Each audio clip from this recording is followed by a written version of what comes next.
Mon objectif serait vraiment que le médecin ne choisisse pas l'euthanasie comme la solution facile et que les personnes qui demandent l'euthanasie puissent vraiment avoir cette obligation de faire l'expérience de soins palliatifs avant de la demander.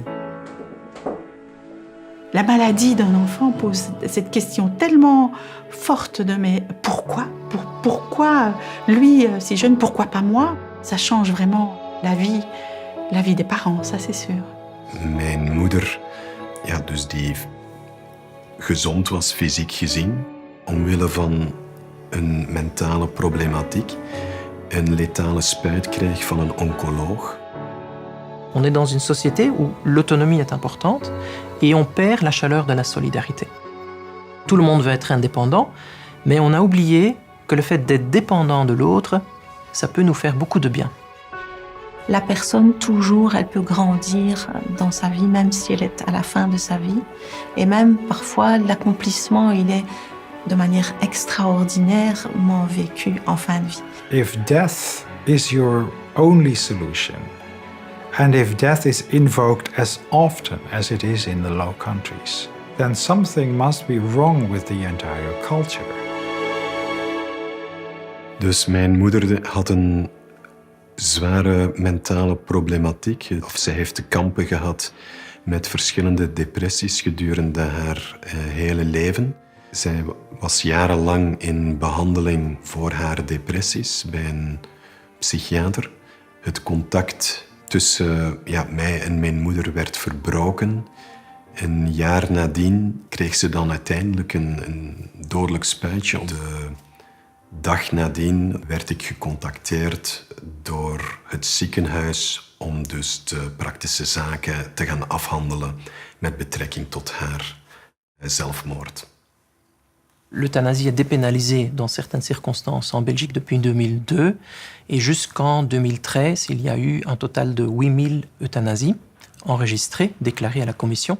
Je mag fysiek volledig in orde zijn, maar als je dus mentale problemen hebt, zoals bijvoorbeeld een ongeneeslijke depressie, dan zijn er dus in België artsen die daarvoor iemand mogen een spuitje geven.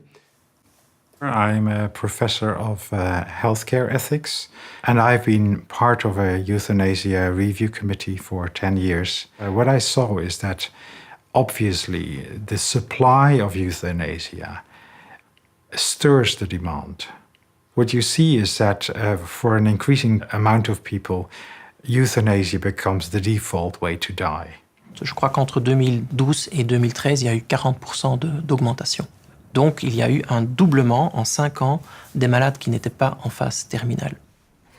Je suis médecin oncologue et je suis responsable aussi d'une unité de 6 lits de soins palliatifs. Les militants pro-euthanasiques, ce qu'ils veulent, ils l'ont toujours dit, c'est que chacun a le droit de décider s'il veut encore de sa vie ou pas.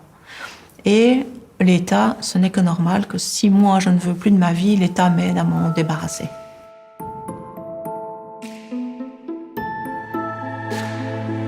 There should be a clear distinction between the responsibilities of the citizen and the government. The government should promote life, it should promote the availability of good care. And when people make the tragic decision to shorten their lives, the government should not be encouraging this. Voor, zoals het ook altijd is gezegd geweest in die media, dat was voor mensen op het einde van hun leven, mensen met terminale kankers, die dus lagen te creperen, die het zaten uit te schreeuwen van de pijn, de artsen dan een manier hadden om gewoon dat leven toch te kunnen beëindigen, dat de artsen dan beschermd zouden worden tegen gerechtelijke vervolging. La loi est une loi qui est extrêmement floue, peu précise. Par exemple, elle ne mentionne pas le terme de souffrance terminale. Le mot terminal n'y est pas. Donc, elle peut être appliquée aussi dans des situations qui sont non terminales. C'est d'ailleurs le cas dans 15% des cas. Elle parle de souffrance physique ou psychique. Donc, c'est une loi qui est très floue et qui a permis de passer d'une application plutôt stricte vers une application de plus en plus large. Et c'est ce qu'on a vu dans les médias aussi. on se rend compte que c'est un acte qui est de plus en plus délégué par les infirmières. Or, normalement, c'est le médecin et uniquement le médecin qui le fait. What I've seen is that the law, in fact, has the effect of not offering people enough life support. Il m'est arrivé d'entendre qu'on propose l'euthanasie à des personnes qui n'y pensent pas eux-mêmes. Personnellement, je pense qu'il y a de meilleures solutions que l'attribution directe de la mort. Et cette meilleure solution, c'est les soins palliatifs qui vont s'occuper de tous les aspects de la personne humaine. J'ai des confrères qui sont militants euthanasiques et qui disent « Moi, je n'ai pas d'état d'âme à euthanasier quelqu'un.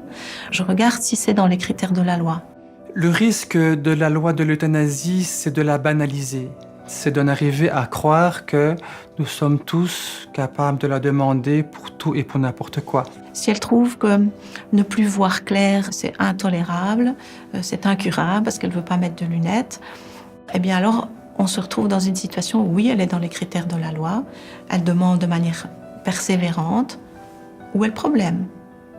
Alors, ce qui m'a beaucoup impressionné cette année, c'est de rencontrer des étudiants qui m'ont dit les larmes aux yeux, nous avons rencontré un médecin qui a proposé l'euthanasie. Et là, c'est vrai que ça m'a glacé le sang. D'abord parce que c'est hors la loi, fondamentalement, et parce qu'on passe à côté de tragédies humaines.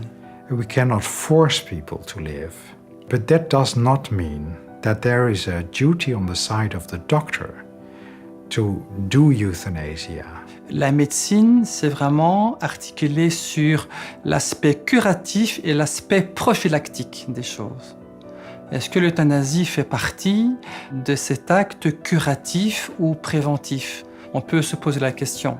Si la loi change et que je suis obligée de référer un patient pour être euthanasié parce que moi je ne pratique pas l'euthanasie, je ne le ferai pas. Même si je me mets en porte-à-faux vis-à-vis de la loi. I have seen several doctors who have said, I will no longer perform euthanasia because I think that the patients have become too demanding. They don't no longer respect my professional autonomy. On est là pour soigner nos malades, pour s'occuper d'eux, guérir, soulager, consoler. Mais nous ne sommes pas là pour résoudre leurs problèmes métaphysiques, leurs problèmes de sens de la vie, et encore moins de les aider avec ces problèmes-là en administrant la mort. Doing euthanasia, killing another person, is an intrinsically, in ethical terms, an intrinsically problematic act. Dus mijn moeder is uiteindelijk op een half jaar tijd, dus ze gaat naar een oncoloog en die mag dus beslissen wat hij wil. Die mag dus iemand met een mentale problematiek, mag die dus legaal, bij wijze van spreken, gewoon doodspuiten. Je ne vois pas comment on peut aujourd'hui, de manière scientifique, oser affirmer que l'état dépressif ou la souffrance psychique d'une telle personne le sera encore dans un mois.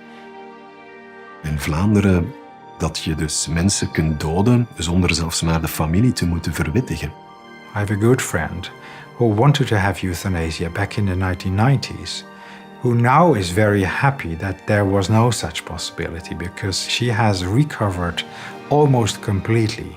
Mais j'ai quand même travaillé avec un groupe de 65 psychiatres, et donc il y en a de nombreux qui disent qu'effectivement, on peut difficilement objectiver une souffrance psychique et encore moins déclarer qu'elle est irréversible.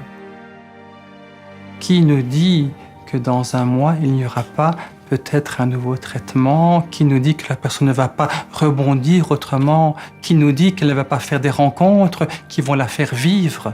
Even though I can imagine that individual patients would like to have euthanasia, I think it is very, very unwise and counterproductive to have this as a general possibility in the law.